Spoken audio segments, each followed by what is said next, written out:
오늘은 7월 31일 2022년 7월의 마지막 날입니다. 오늘까지 살게 하시고 또한 함께 모여 예배할 수 있게 하신 하나님의 은혜에 감사하고 영광을 하나님께 돌립니다. 또 이 자리에 함께 하신 여러분들의 모든 삶에 하나님의 축복이 오늘까지와 같이 우리 생명 다하는 그날까지 충만하시기를 주님의 이름으로 축복합니다. 우리는 지금 힘든 인생을 살고 있습니다. 인생을 산다는 것은 모든 사람에게 힘든 일입니다. 모두가 힘든 가운데도 더 많이 힘들고 어려운 사람들이 있습니다. 그런데 더 많이 힘들고 어려운 사람들 중에서도 더더욱 많이 힘들고 어려운 사람들을 우리는 기구하다라고 이야기합니다. 오늘 본문에 등장하는 무비보셋이 이런 기구한 삶을 살았습니다. 이 무비보셋, 참 익숙하지도 않은 이 이름이 성경에는 3번 등장합니다. 사무엘하 4장 4절에 첫 번째로 등장하고 오늘 본문에 사무엘하 9장 1절부터 두 번째로 등장을 합니다. 그리고 압살롬의 반란이 있을 때 사무엘하 19장에 또 한 번 등장을 하게 되는 것입니다. 사무엘하 4장 4절을 보면 이 무비보셋의 기구한 삶의 시작이 기록되고 있습니다. 무비보셋은 할아버지가 사울 왕입니다. 아버지가 요나단입니다. 한마디로 말하면 왕족입니다. 제대로 살았으면 왕이 될 수도 있었던 사람입니다. 그런데 이 무비보셋이 5살 때 사울과 요나단이 한날 한시에 죽고 그 집안은 한순간에 몰락해버리고 말았습니다. 그때 유모가 이 무비보셋을 안고 도망하다가 떨어뜨려서 한 다리도 아니고 2다리 모두를 절게 되었습니다. 이 무비보셋이라는 이름은 부끄러움을 해치는 자 또는 지독한 치욕이라는 이름을 갖고 있습니다. 우리는 이 이름을 통해서 무비보셋이 참 힘든 삶을 살았겠구나 라는 생각을 하게 됩니다. 다리를 절 뿐만이 아니라 주어진 상황과 주변 사람들이 전해준 말을 통해서 그는 그의 육신뿐만 아니라 이 내면도 병들었고 불구였을 가능성이 굉장히 높습니다. 아마 다윗이 이 사울 집안의 직간접적인 원수로 나타나지 않았을까. 또한 치욕을 안고 쥐 죽은 듯이 숨어 살 수밖에 없는 그런 삶을 살지 않았을까. 한마디로 천국에서 지옥으로 떨어진 것입니다. 그런데 어느 날 사람들이 그를 찾아와 이스라엘의 왕이 된 다윗이 찾는다는 말을 전합니다.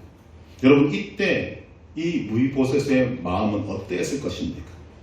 우리가 생각해보면 아마 걱정, 근심, 두려움, 공포가 찾아왔다고 생각이 됩니다. 아마 원수라고 생각했던 그 다윗이 왕이 되어서 자신을 찾는다. 어떤 생각을 할 수 있겠습니까? 다윗이 장차 자신의 왕국의 위협이 될지 모르는 자신을 찾아서 제거해버리려는 것 아닌가. 얼마든지 생각할 수 있는 그런 상황과 여건이 만들어져 있는 것입니다. 그러나 어쨌거나 왕의 명령이기 때문에 어쩔 수 없이 다윗 앞으로 나아갑니다. 자신 앞에 서 있는 다윗 왕을 본 순간 무비보셋은 최악을 생각했을 것입니다. 아, 이제 나는 죽었구나. 그런 그에게 다윗은 놀라운 말을 합니다. 오늘 7절에 기록합니다. 무서워하지 말라.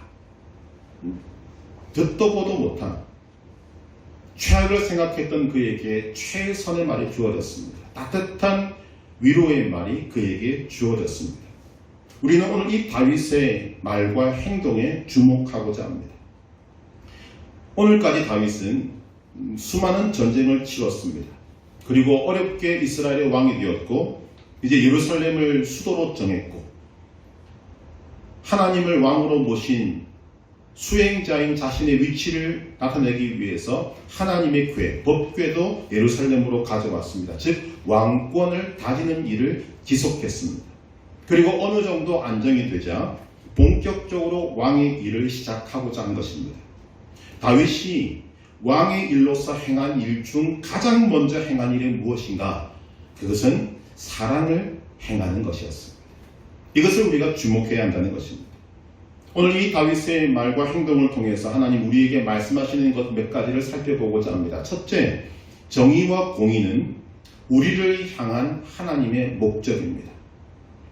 한번 따라하십시다. 정의와 공의는 우리를 향한 하나님의 목적이다. 사무엘하 8장 15절은 이렇게 기록합니다. 다윗이 온 이스라엘을 다스려 다윗이 모든 백성에게 정의와 공의를 행할세. 정의와 공의, 이것이 바로 하나님이 하나님의 사람들을 세워서 이루게 하시는 목적입니다. 그리고 다윗은 이 일을 행하고 있습니다. 성경에 보면 이 정의와 공의라는 말은 거의 함께 붙어서 사용되고 있는데 시편 89편 14절을 보면 이런 말씀입니다. 의와 공의가 주의 보좌의 기초라. 즉 하나님의 보좌의 기초가 정의와 공의라고 말합니다. 시편 33편 5절 저는 정의와 공의를 사랑하시며 세상에 여호와의 인자하심이 충만하도다. 하나님이 무엇을 사랑하십니까? 정의와 공의를 사랑하십니다.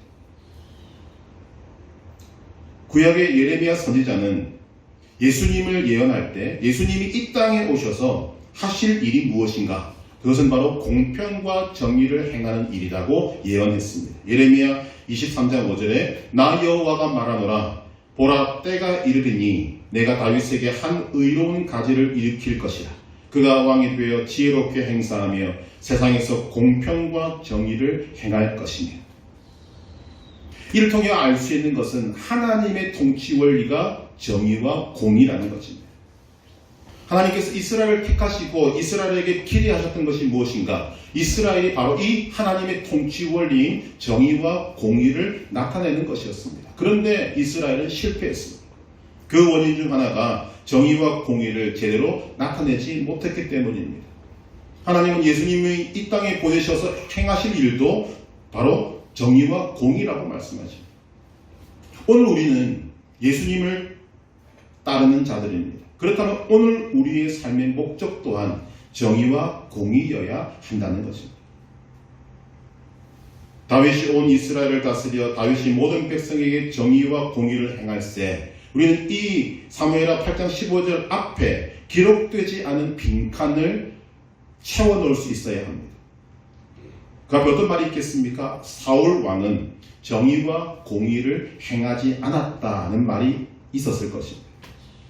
하나님의 보좌의 기초이고 하나님이 사랑하시는 정의와 공의인데 하나님이 세우신 왕이 정의와 공의를 행하지 않았다는 것은 사울 왕에게 치명적인 것입니다. 그가 무너질 수밖에 없었던 근본적인 이유가 되는 것입니다. 한마디로 사울 왕이 다스릴 때 이스라엘은 엉망이었다는 말입니다. 왜냐하면 정의와 공의가 제대로 행해지지 않았기 때문입니다. 그런데 오늘 본문에 보니까 다윗은 정의와 공의를 행했습니다. 하나님의 뜻을 제대로 나타냈다는 것입니다. 그 결과가 무엇으로 주어지는가? 평안과 안정으로 주어지게 됩니다. 오늘 하나님이 우리를 구원하신 목적 또한 정의와 공의입니다. 그것이 우리를 부르시고 세우신 하나님의 뜻입니다. 우리가 보고 듣고 또한 경험하고 있듯이 지금 우리가 살아가고 있는 세상에 정의와 공의는 무너졌습니다. 질서가 무너졌습니다. 우리가 어떻게 합니까? 모든 사람들이 고통 속에 있는 것을 보았기 때문에 지금도 보고 있습니다. 그렇기 때문에 하나님은 지금도 하나님의 사람을 부르시고 일으키고 세우셔서 이 정의와 공의와 질서가 무너진 이 세상에 자꾸만 보내십니다. 무엇 때문에? 하나님의 정의와 공의를 이 땅에서 좀 펼쳐내라. 하나님의 사람인 여러분이 있는 곳에 바로 이 하나님의 정의와 공의가 행해져야 하는 것입니다. 여러분이 있는 그곳에 어그러진 것이 바로 되고 흐트러진 것이 정리가 되고 무질서한 것이 질서가 잡혀져야 한다는 것입니다. 하나님이 그 목적으로 여러분들을 세우셨습니다. 하나님이 그 목적으로 여러분들을 부르셨습니다. 정의와 공의는 우리를 부르신 하나님의 목적입니다.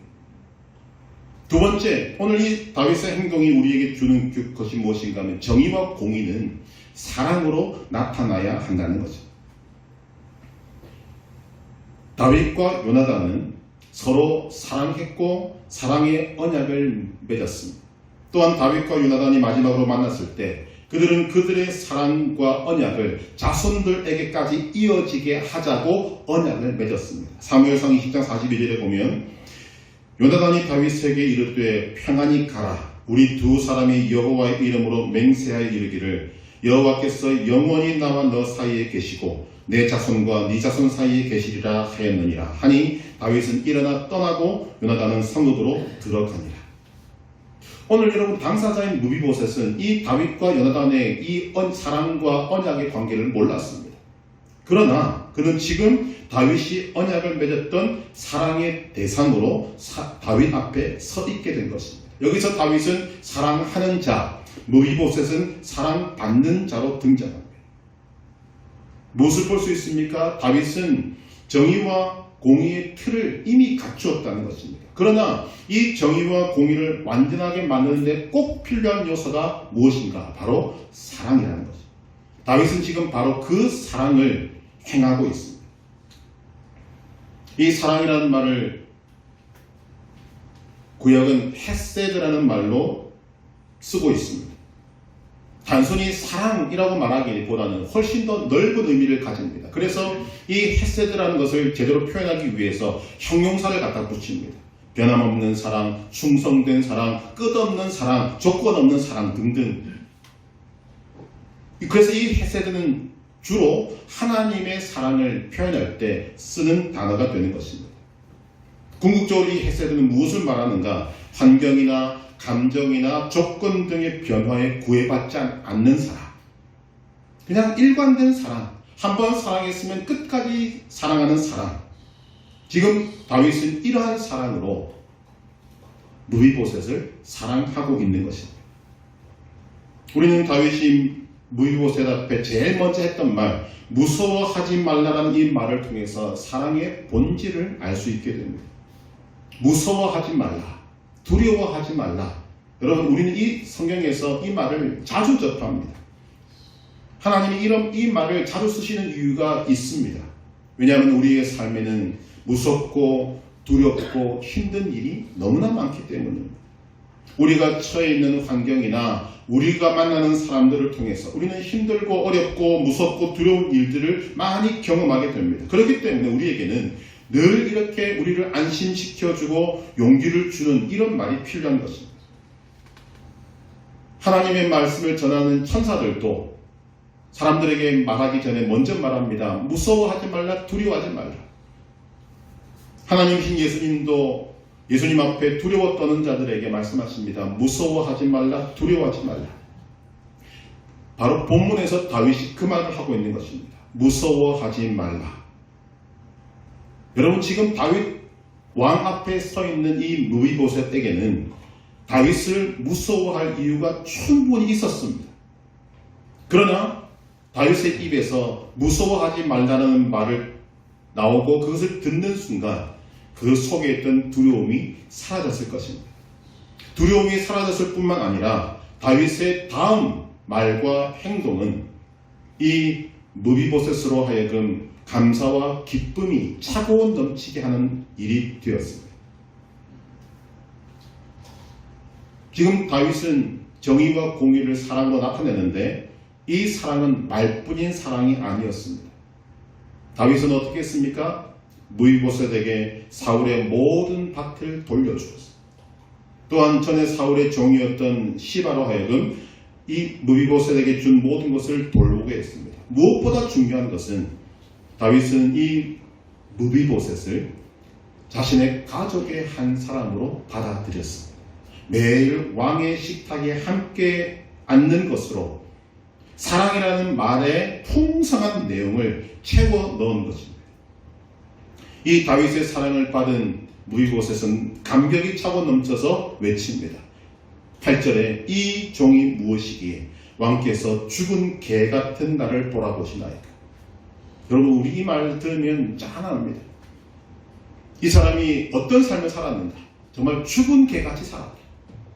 그런 그에게 다윗을 통해서 하나님의 정의와 공의가 부어지고 있습니다. 그것도 사랑으로 부어지고 있습니다. 우리가 무엇보다도 정의와 공의를 사랑으로 나타내야 할 이유는 하나님께서 그렇게 하시기 때문입니다. 우리가 성경을 보면 하나님은 정의와 공의에 철저하신 분입니다. 그래서 정의와 공의에 철저하신 하나님은 무서움과 두려움의 대상으로 나타나십니다. 그래서 하나님의 심판은 무서운 것입니다. 그런데 우리는 정의와 공의의 하나님보다 사랑의 하나님을 더 잘 알고 사랑의 하나님을 더 친숙하게 대하고 있지 않습니까? 이유가 무엇인가 하면 하나님께서는 정의와 공의를 주로 사랑으로 나타내시기 때문입니다. 만약에 하나님께서 정의와 공의를 있는 그대로 우리에게 나타내시면 지금 이 지구상에 살아있을 인간이 한 명도 없어요. 천국에 갈 사람이 한 명도 없을 것입니다. 오늘 우리가 이 자리에 이렇게 존재하고 하나님을 찬양하고 예배할 수 있는 이유는 하나님께서 정의와 공의를 있는 그대로 나타내시지 않고 사랑으로 우리에게 나타내시기 때문입니다. 지금 다윗이 그 일을 하고 있는 것입니다. 말씀을 보아서 알다시피 다윗은 이스라엘의 왕이 된 후에 그 전에도 정의와 공의를 행했습니다. 왕위를 이어받고 왕권을 세우는 것은 여러분 보통 어려운 일이 아닙니다. 그런데 다윗은 그 일을 해냈습니다. 그리고 이제 본격적으로 왕의 일을 하려고 할 때 제일 먼저 한 일이 무엇인가? 정의와 공의를 사랑으로 나타내는 것이었습니다. 정확히 말하면 원수를 사랑한 것입니다. 이것이 굉장히 중요한 의미를 가집니다. 다윗은 그렇게 여기지 않았을지도 모르겠습니다만 지금 다윗과 무이보셋의 관계는 원수지간이 훨씬 더 맞을 것입니다. 그런데 다윗은 사랑을 베풀고 있습니다. 누구에게? 원수같이 여길 수도 있는 무비보셋에게 사랑을 베풀고 있습니다. 이 일이 굉장히 중요한 의미를 가지는 것입니다. 우리가 바라보기에는 이 일은 남의 일처럼 보이고 다윗에게만 해당되는 것 같지만 사실은 오늘 우리 모두에게 해당되는 일입니다. 하나님께서는 우리를 그냥 구원하신 것이 아닙니다. 우리를 구원하시고 우리에게 놀라운 지위를 허락해 주셨습니다. 그것이 베드로전서 2장 9절입니다. 그러나 너희는 택하신 족속이요 왕같은 제사장들이요 거룩한 나라여 그의 소유가 된 백성이니 우리를 네 가지 이름으로 부르십니다. 택하신 족속, 왕같은 제사장들, 거룩한 나라, 그리고 그의 소유가 된 백성. 모두가 다 어떤 의미를 갖느냐 하면 모두가 다 높다는 의미를 가져요. 우리의 상상을 초월할 만큼 높은 지위를 허락하셨습니다. 그런데 그 지위를 그냥 주신 것이 아닙니다. 베드로전서 2장 9절 하반절을 보면 그 의미를 기록하고 있습니다. 이는 너희를 어두운 데서 불러내어 그의 기이한 빛에 들어가게 하시니에 아름다운 덕을 선포하게 하려 하심이라. 쉽게 말하면 하나님을 나타내라. 하나님을 선포하라는 것입니다. 하나님을 나타내고 하나님을 자랑하라는 것입니다. 무엇을 나타내야 할 것인가? 하나님의 정의와 공의를 나타내라는 것입니다. 하나님의 정의와 공의를 어떻게 나타냅니까? 사랑으로. 우리가 주목해야 될 것은 왕같은 제사장입니다. 이 말은 왕족이면서 제사장이라는 뜻입니다. 왕족은 설명할 필요가 없을 것이고 제사장은 하나님과 사람 사이에서 하나님을 나타내는 사람입니다. 그렇다면 무엇을 해야 할지가 분명해집니다.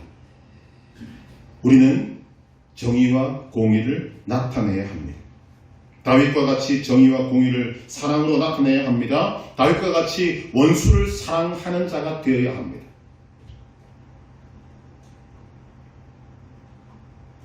여러분 가운데 관계가 틀어진 가족이 있으십니까? 사랑해야 하는데 사랑은커녕 원수가 된 가족이 있으십니까? 여러분 곁에서 여러분을 계속적으로 찌르고 여러분들의 감정을 흐트러버리고 여러분들을 아프게 하는 정말 원수 같은 사람이 가까이 있습니다. 오늘 말씀은 우리에게 그런 사람이 있으면 주님의 이름으로 용서하라고 합니다.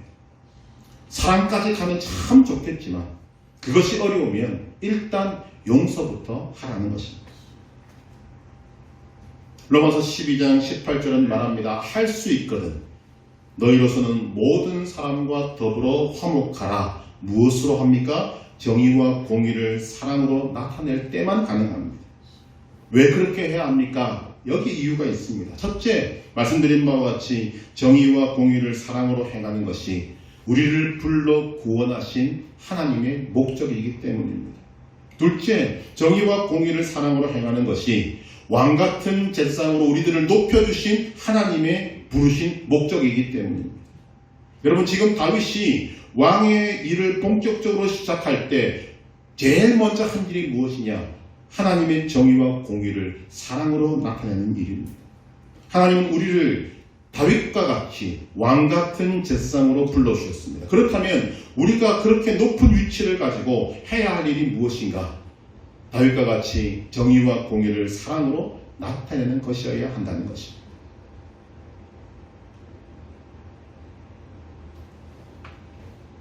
세 번째, 왜 하나님 우리에게 이렇게 하라고 하시는가? 그것이 우리에게 유익이기 때문입니다. 오늘 말씀을 생각해 보면 하나님 오늘도 우리에게 찌르시네요. 그렇게 말씀하실 분이 계실 것입니다. 왜냐하면 아직 우리는 용서하지 못할 경우들이 많이 있기 때문입니다. 그런데 왜 계속 이 말씀을 주시는가?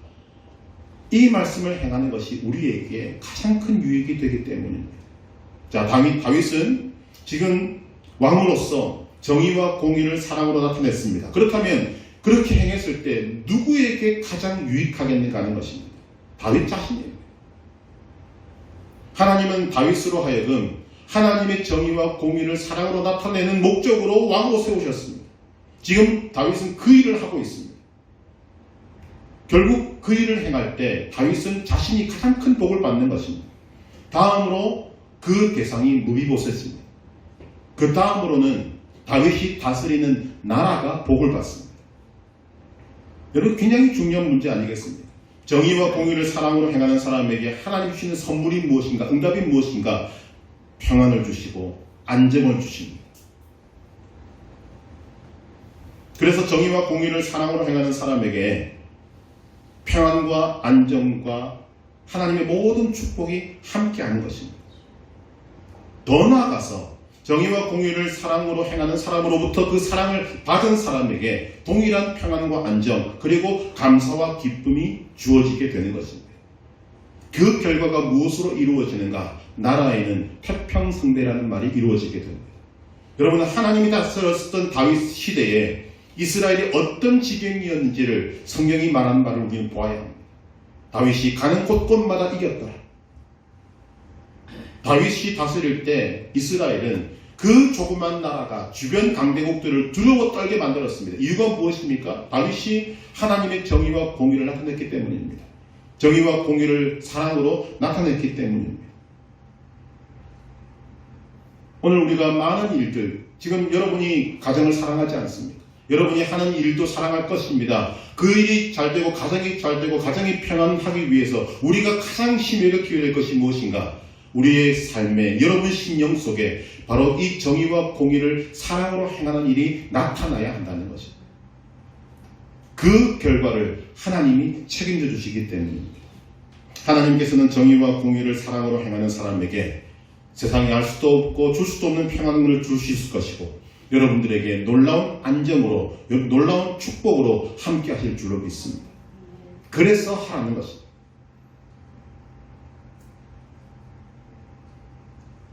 오늘 우리가 이 다윗이 정의와 공의를 사랑으로 행하는 것을 바라볼 때 나타날 수 있는 문제 하나를 해결해야만 합니다.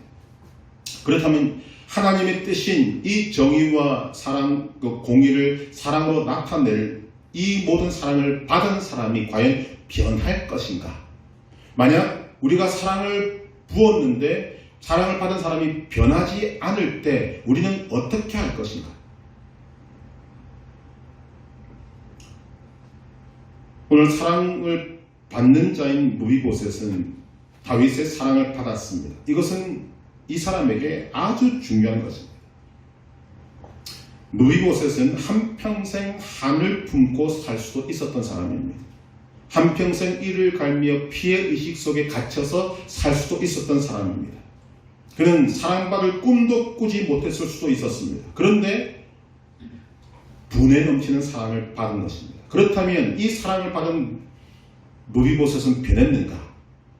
감사하게도 세 번째 등장하는 사무엘하 19장 이하에 보면 그는 변했습니다.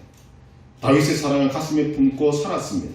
그러나 오늘 우리가 살아가고 있는 현실을 보면 모든 사랑이 다 그에 상응하는 보답을 받는 것은 아니라는 것을 우리가 알게 됩니다.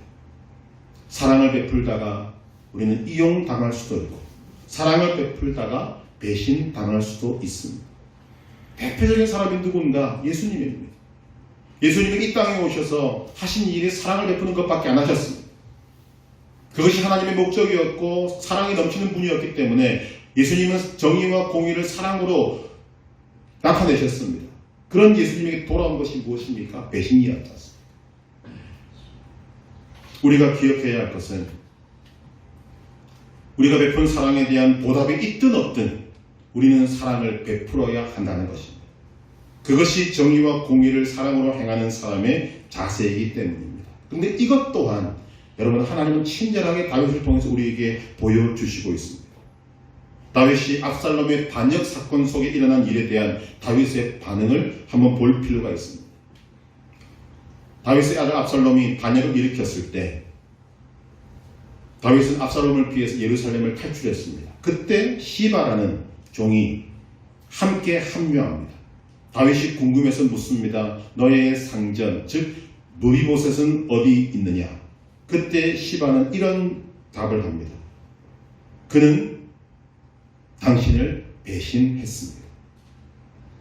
여기에 대해서 다윗은 더 묻지 않고 시바의 이야기를 사실로 받아들이고 그 자리에서 무비보셋의 모든 것을 시바에게 넘겨준다고 선언합니다. 그러나 압살롬의 반란이 정리되고 예루살렘으로 돌아오는 길에 다윗은 전혀 다른 이야기를 듣습니다. 당사자인 무비보셋이 나타나서 자신도 다윗을 따라 예루살렘을 떠나기 위해 준비를 했지만 시바가 자신을 배신하는 바람에 꼼짝도 할 수 없었다라고 이야기합니다. 자, 그렇다면 여러분 누구의 이야기가 진실입니까? 시바입니까? 무비보셋입니까? 우리는 성경을 통해서 그 내용을 알고 있습니다. 그러나 그 내용을 여기서 일일이 살피진 않지만 중요한 것은 다윗의 반응입니다. 우리가 알고 있는 다윗의 반응은 아주 충격적입니다. 아주 뜻밖입니다. 다윗은 누구의 말이 진실인지 따지지 않았습니다. 증인을 불러오지도 않았고 대질 신문을 하지도 않았습니다. 다윗은 왕입니다. 얼마든지 따지고 들면 할 수 있었지만 다윗은 아무것도 하지 않았습니다. 다윗이 한 것은 무엇인가? 두 사람 모두를 받아들였습니다. 이것이 중요한 것입니다. 이것은 지금 다윗이 얼마나 커졌는가 하는 것을 우리에게 보여주고 있습니다. 사실 지금 상황, 방금 말씀드린 이 상황은 다윗에게는 매우 힘들고 어려운 상황입니다. 아들의 반란으로 인해서 심신이 매우 지쳤습니다. 생애 최악의 거절과 배신을 겪었습니다. 거의 죽을 뻔했고 많은 사람들로부터 버림을 받았습니다. 심지어 자신의 사랑하는 아들도 죽었습니다. 이런 다윗 앞에 지금 무비보셋이 서 있습니다. 한편으로 보면, 한쪽으로만 보면 무비보셋은 은혜를 저버린 배신자로 보일만도 합니다. 그러나 다윗은 문제 삼지 않습니다. 그는 무비보셋의 말을 액면 그대로 받아들이고 그를 끝까지 믿어줍니다. 이 말은 그를 끝까지 사랑한다는 것입니다. 이것이 얼마든지 배신자로 낙인 찍어서 사랑을 끊어버릴 수 있는 다윗의 입장에서 그가 취한 행동입니다. 어떤 행동입니까? 정의와 공의를 사랑으로 베푸는 일을 중단하지 않고 끝까지 하기로 결정했다는 것입니다. 여기에 대한 답을 우리는 얻게 됩니다. 내가 사랑하는 그 사람의 반응이 그 사랑의 의미를 알고 가치를 알고 감사하고 감격하지 않는다 하더라도 우리는 정의와 공의를 사랑으로 베푸는 일을 중단하지 말아야 한다는 것입니다.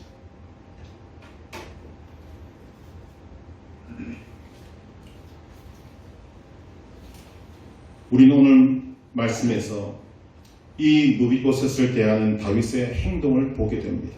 하나님의 뜻을 따라 정의와 공의를 행하는 다윗을 바라보면서 우리도 정의와 공의를 행하기를 결단할 수 있기를 간절히 소망합니다. 정의와 공의를 사랑으로 나타내기를 결단하기를 진정으로 바랍니다.